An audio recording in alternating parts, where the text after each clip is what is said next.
Hello, this is Dr. Matt Lyon. Welcome back. So excited you're here. We're in the third video of this 5 Gifts of the Spine series, and we're talking about the second gift, which is emotion.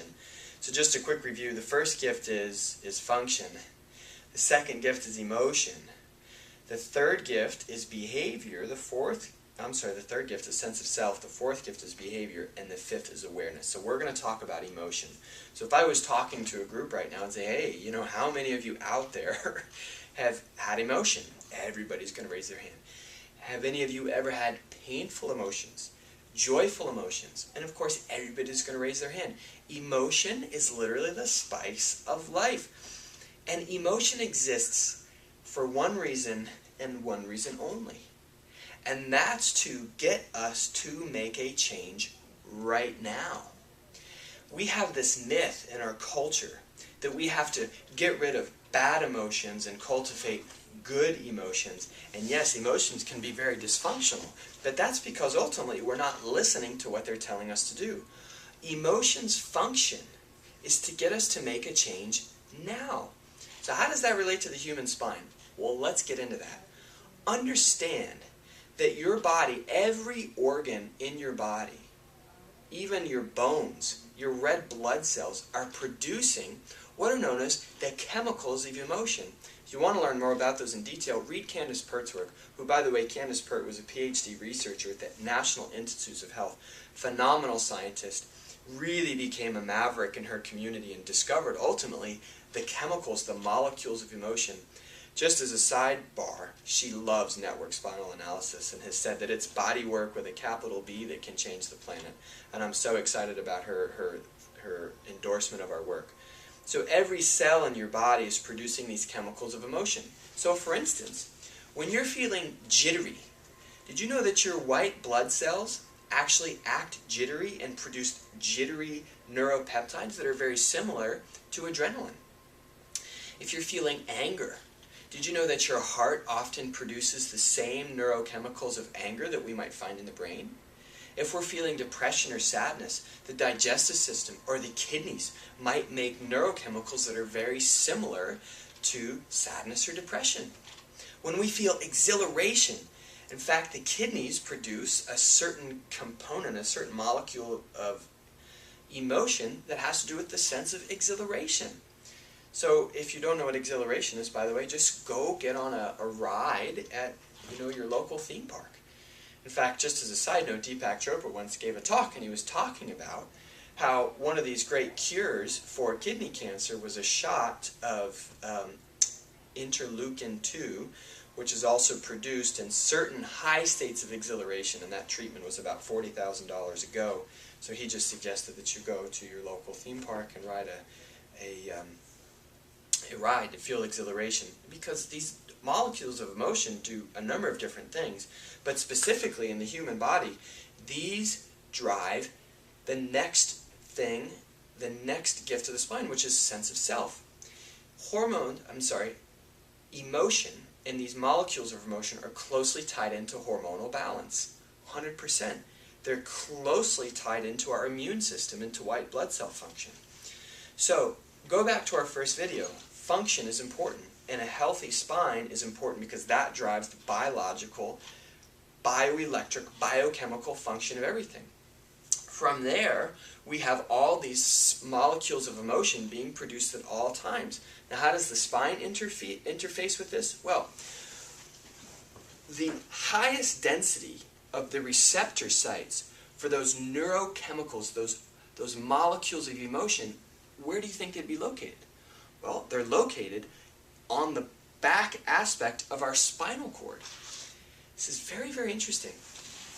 So as the spine becomes to change its shape and to move into a different state of alignment, those receptor sites become more fluid. So whereas before, we may have been habitually almost addicted to painful emotional states of anger, depression, rage, sadness, we might now actually begin to stretch those receptor sites so that now we have a greater range of emotion, which means that now we might not only be able to experience anger in a healthy way, but we have experienced joy, bliss, ecstasy, the feeling of empathy, compassion. This is really, really amazing stuff. Now, take this a step further, then that helps balance hormone levels, and that vastly improves the immune system. Because the immune system is ultimately going to be driven in many ways by these neuropeptides, these molecules of motion. Now, if we even take that a step further, I said that this expands our range of emotion. Well, what does that mean? It means we can feel more, and the healthiest people on the planet are going to have a full range of emotion. And what did I say the purpose of emotion was? It was to take an action now. It was to make a change right now. So the more full cascade of emotion we can feel without placing a mental story on it, we're able to take healthy action and make change now. And this is the name of the game. This even goes further, and this is where it gets so exciting, is that the greater our range of emotion, the greater our range of motion. You know, if someone comes into my office and basically has a posture or a range of motion like this, I know that they have a very limited range of emotion. They'll be locked in postures and internal perceptions of anger, of not being good enough, of having been feeling violated in life. And for instance, it's also very hard to feel depressed, to feel the emotion of depression and sadness when our body posture is like this.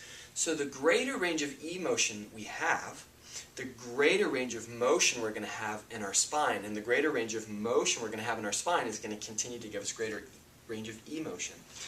Now I want to share something. This is so important regarding pain. Most people complain of tight neck, tight muscles, tight shoulders. Well, understand, you can get all the massages in the world you want, but the thing that's driving most of the paraspinal muscles to contract and literally be in a contracted defensive mode of being, which is actually produce that tightness, is the emotional brain, literally the amygdala being overactive. The amygdala is part of our brain that's basically sensing danger and getting us to go into fight or flight.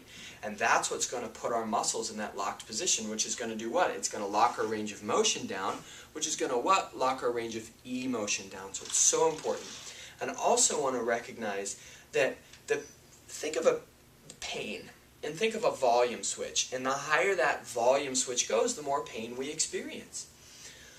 When we have a smaller range of emotion, or when there's a lot of emotion that someone can't fully be with, and the parts of the brain associated with processing emotion, namely the amygdala and the hippocampus and the emotional midbrain, it's going to crank that pain volume up.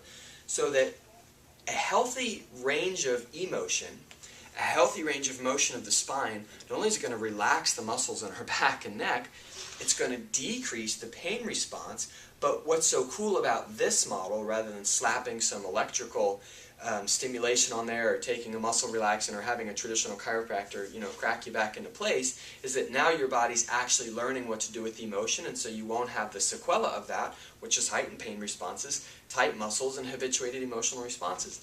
So that's video number 3 on the second gift of the spine.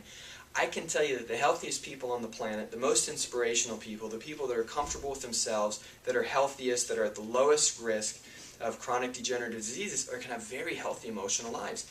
And it is so wonderful to be at peace with one's emotions, and to be okay with understanding that emotions are there, not to talk about for years on end, but rather to make a change now.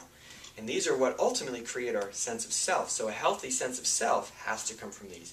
I'm really excited to get into that other video. Looking forward to doing that in just a few moments.